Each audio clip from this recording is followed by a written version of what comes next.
Hey guys, it's the Elephant again. I'm still working on my Carath valve levers. I burnt out real bad after my last thing and just decided to take some time off and think about it.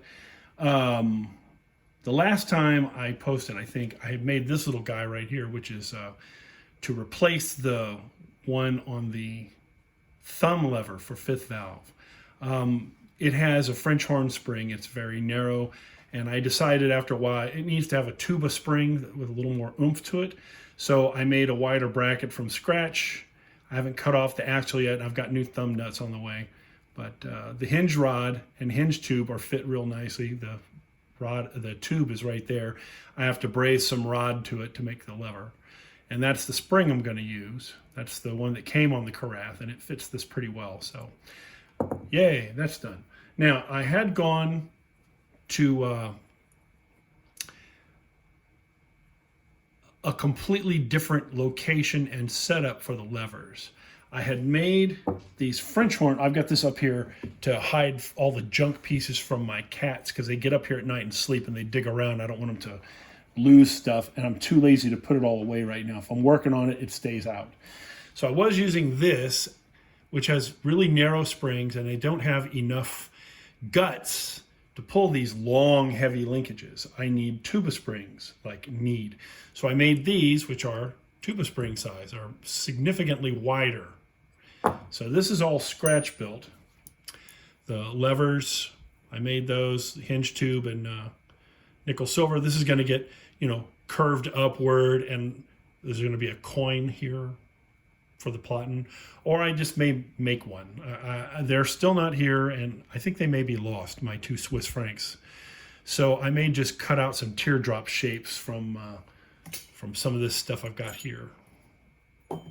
Anyway, the way I had this mounted, excuse me, this guy here, it was going to be cut in half longitudinally, sorry, and I was going to leave 50% of it here for the brace flange, and I was going to leave it a little bit shorter than this, maybe like 3/8 above and 3/8 below, something like that.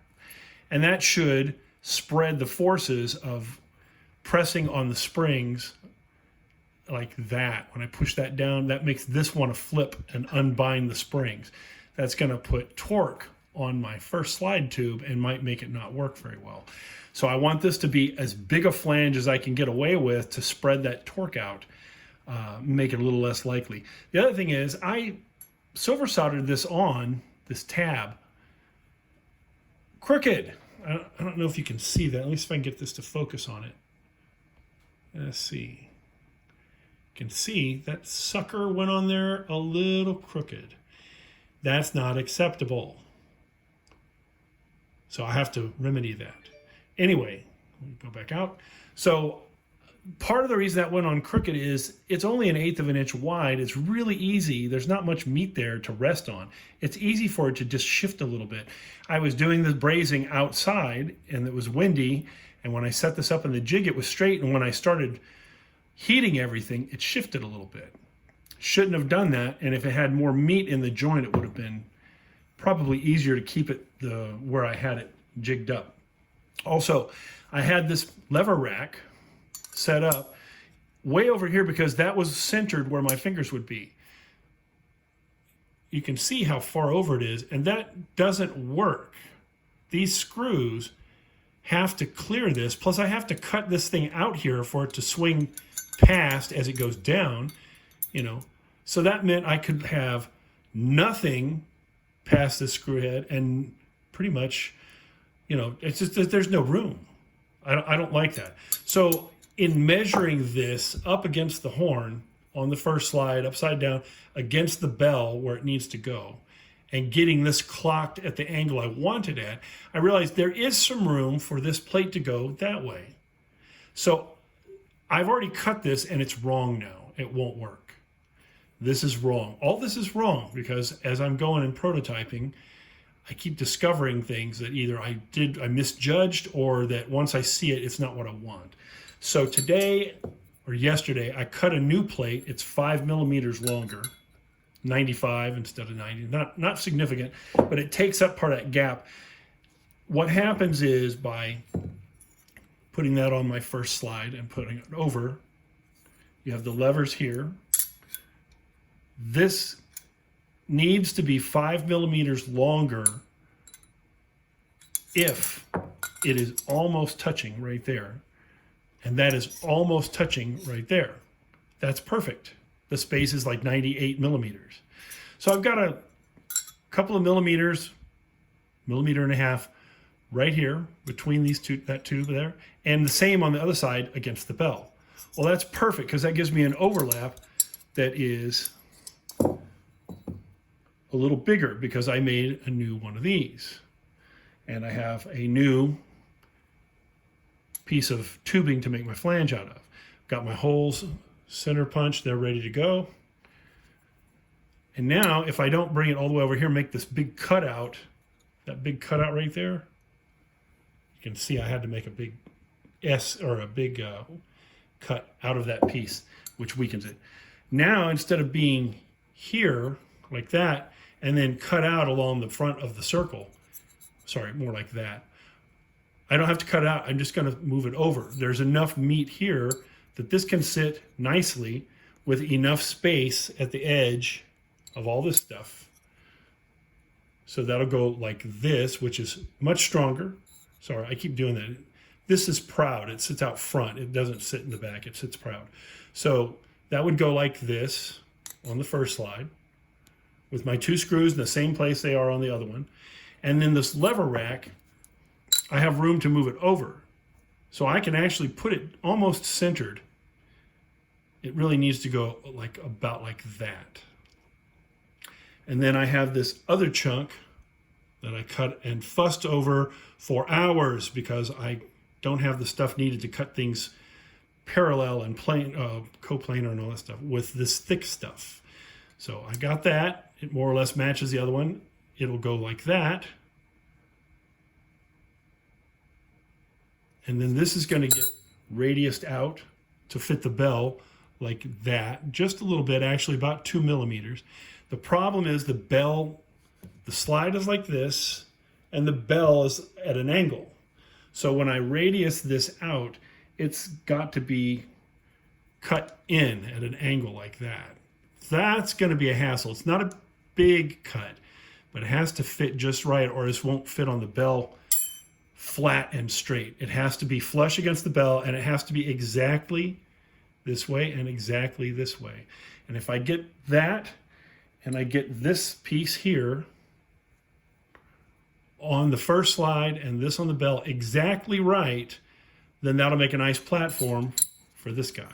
So what I got to do first is mark, do like I did last time, put these on top and soft solder them in place where I want them to be, like this. Drill my holes out through these.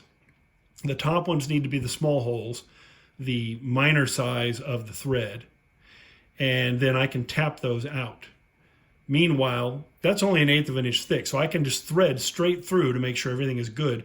Then I can unsolder them, clean them up, and take the two holes here and go ahead and drill them out to the clearance hole size, the larger hole size, so the threads pass through without touching, or just barely touch. So that's going to give me these all lined up and screwed down the way they need to be, like that. I can't get this right.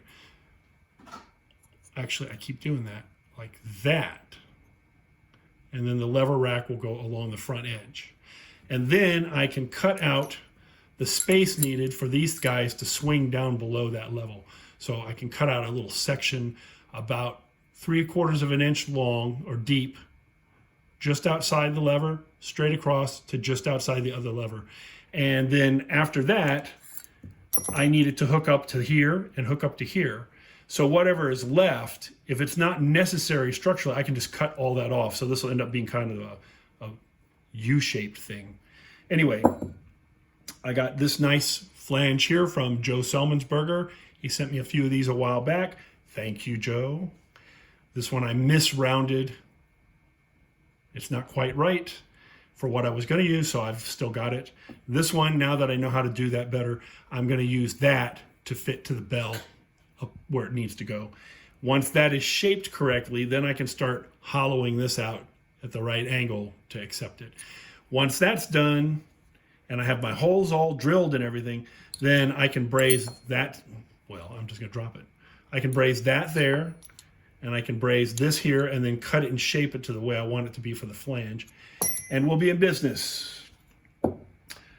Anyway, I just want to let you know that spending hours a day taking this crooked ass stuff I bought from Jant's Supply and spending hours filing it to square up the ends. Hours, just wasting time, hurting my hands, and then having to deal with this crap surface that they gave me. One of the things I did, I used my surface plate, my granite plate I use for slide alignment. I laid down some 400 grit on that because it's nice and flat, and I sanded off the worst of the surface. Then I lapped these together. I took the last piece, put lapping compound on it. You can see how bad I didn't really do this. This looks terrible. That's what this started out like. That's the side I lapped with. I put it on there, and I just went back and forth, and that smoothed it out nicely. And so now I have a usable piece. I just have to cut. I have to drill the holes, make it all work. Once it's a usable brace on the horn between these two guys holding it together, then I can score and mark out and remove all that junk in there. That is going to be terrible. It's going to ruin my day cutting all that out. I can do that though rough with the Dremel and just hack out a big chunk and then neaten up the edges. But I am so sick of filing and sanding these flat edges. It just takes forever.